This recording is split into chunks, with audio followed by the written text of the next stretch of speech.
Shalom family. Saudi Arabia and Italy just had an epic meeting and inked a $10 billion cooperation and industrial deal.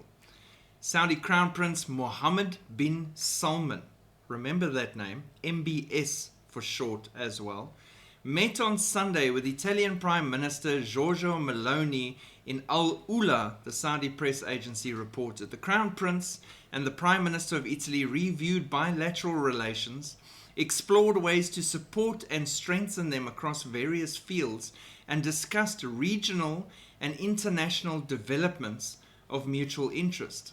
During their meeting, Meloni and the Crown Prince discussed a just and lasting peace in Ukraine, strengthening the ceasefire in Gaza, supporting reconstruction efforts in Syria, and helping Lebanon. The Italian Prime Minister's office said that these were good discussions. So she goes up, she inks a deal for her country, economically, collaboration, industrial, all those things. That makes sense. And then they talk peace that they're going to get involved with and that needs to happen. Ceasefires that need to happen. Reconstruction efforts after wars. This man is involved in all these things, problems, major problems that need to be solved. Isn't that interesting? Then Donald Trump says it's a fantastic guy. He welcomes Saudi Arabia's leader. President Donald Trump's first phone call with a foreign head of state after taking office was Crown Prince Mohammed bin Salman of Saudi Arabia. Number one call. Not anybody else, not Russia, not the EU, not Israel. No. The Crown Prince of Saudi Arabia, call number one. The two leaders discussed efforts to bring stability to the Middle East, peace and security, peace and stability, to bolster regional security and combat terrorism and economic development. They also talked about Saudi Arabia's international economic ambitions over the next 4 years, as well as trade and other opportunities to increase the mutual prosperity of the United States and the Kingdom. MBS says he plans to invest at least $600 billion in the US during Trump's second term.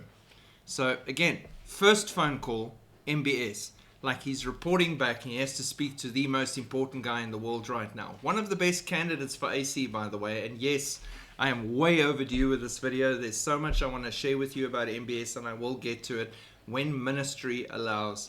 And God says, right, take a break, do the MBS video. I'll get to it. But MBS got a lot of flags that makes him a really good candidate. And he's one of the few people alive today. And a lot of people thought Erdogan was that man, but he's not. He's a fool.